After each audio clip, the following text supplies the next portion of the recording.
I am commenting here on souls from Tercera, so they are all incarnated. How did that soul arrive in Tercera? Oh, you don't even want to know. She was practically catapulted into the third dimension, because otherwise she wouldn't have gotten here, she would still be there in the first. But from the moment the soul takes on human clothing, there is another fight, which is human consciousness, where free will starts to be exercised with much more force. So there's no point in the soul saying, "Go, let's evolve." Because the human conscience says, "No, I don't want to, I want to stay here." And then it's over, that soul will continue on this journey forever, because there will be nothing that will make it evolve. When she disembodies, guidance work is carried out for that soul, so that she understands that she cannot remain that way. But incarnate, not much will be achieved. So that's why there is so much difference between you. There are those who are pioneers, who are inventors, who are those who seek new things, and I'm not talking about evolved souls here, no, I'm talking about souls from Tercera, from this planet. They are extremely agile, extremely wise souls. Why?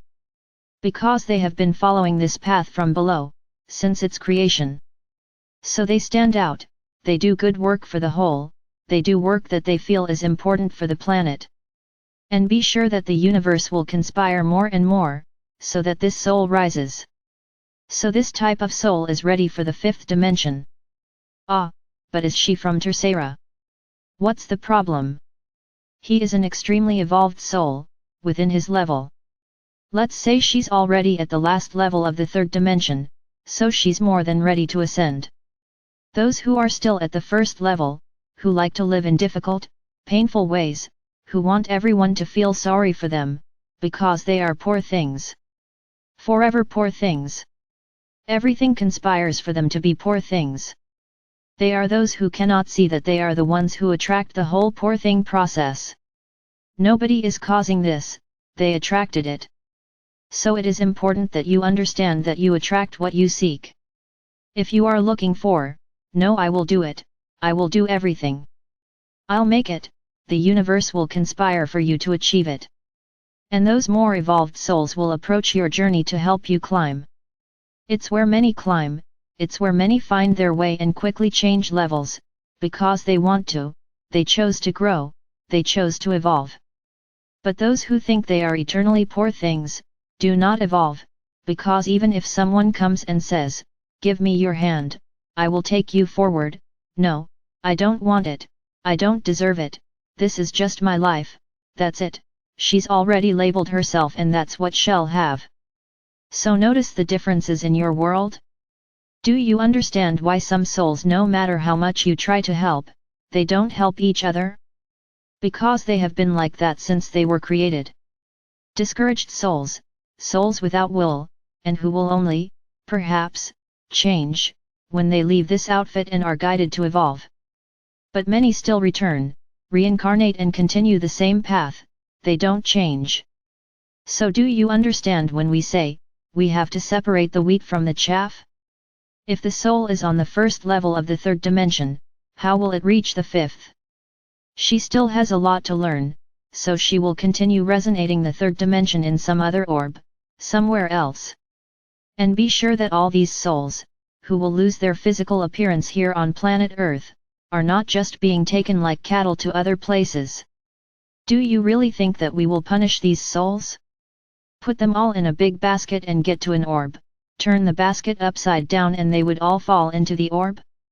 Is that really what you think? What did I just say here?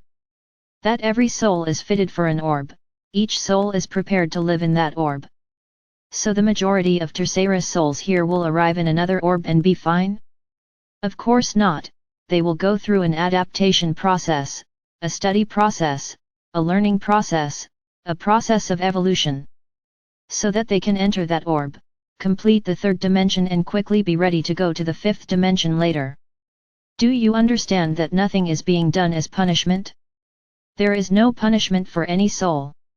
You are the ones who punish yourself, we don't punish you. You reap what you sow, so if the soul made that choice, it is reaping what it chose. Only that. So there is no punishment in taking souls from this planet and placing them on another. Yes, there is an opportunity that perhaps in another orb, they will be able to see things differently and have the desire to evolve. Because here on planet Earth they didn't achieve this, they got tired and simply accepted being at the bottom of the third dimension. So they are being taken to begin a new journey, to see if they can become excited and begin a new stage of evolution. So, my brothers, the difference between souls, the difference between you, is not ours to create. You are the ones who believe, when you get complacent, when you give up, when you think you are extremely wronged, and you keep hitting this button all the time, I am wronged, and that's it, life has stopped. Instead of moving forward, leaving everything to the side, not always staying in the same place, I am a judge. I'm a poor thing. Then your life will be the life of a poor thing, of a wronged person. I would like you to understand this. I would like you to change the way you think. No one is poor. You attracted the situation that made you look like poor things. So accept it. They made a mistake.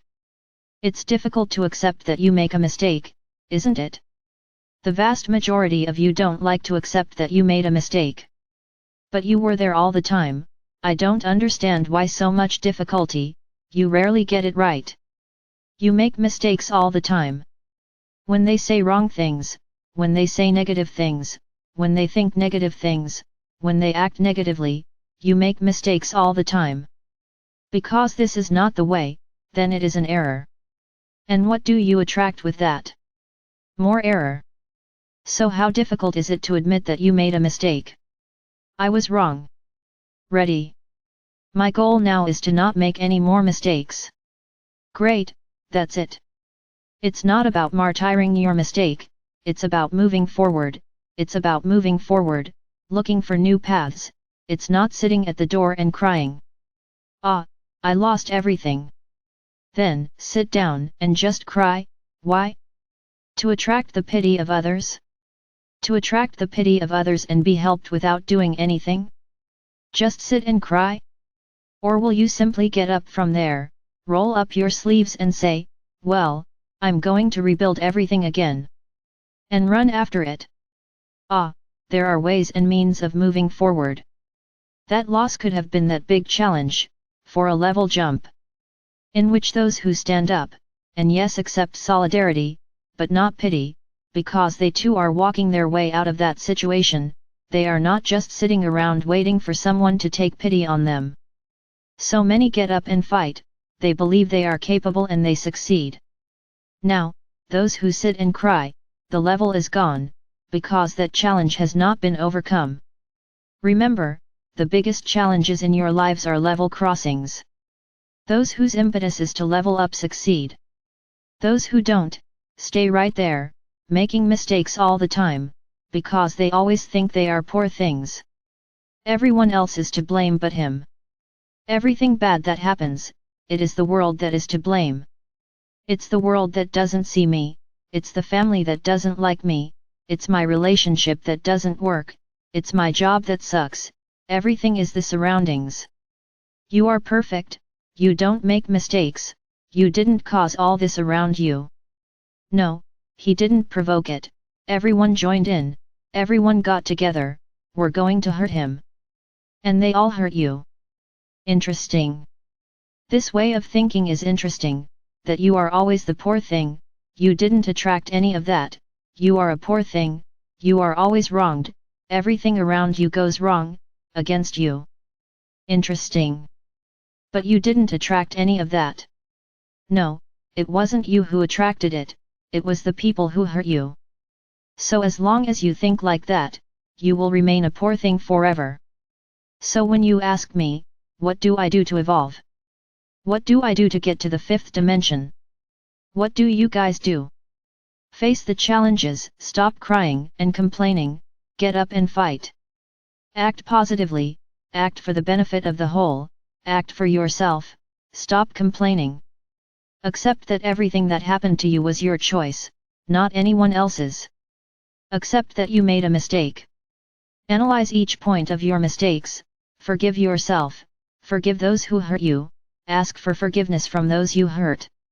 Ah, I can tell you that you are beginning to walk the path to the fifth dimension. But it's a long road, because you chose it that way.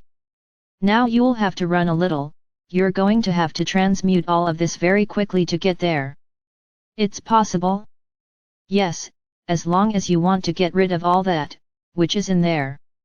But with heart, with confidence, with desire, and then you will see how you will arrive in the fifth dimension. But start yesterday, today is already late.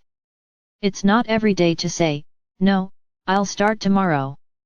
Forget it, because tomorrow it might be too late. You don't know when the passage will be, but it could be tomorrow. So, time is very short. Take advantage of the time you still have. Tomorrow we continue. I am Archangel Michael. I'm here, ready, to help each one of you who makes the decision to stop being a poor thing and take a new direction towards the fifth dimension.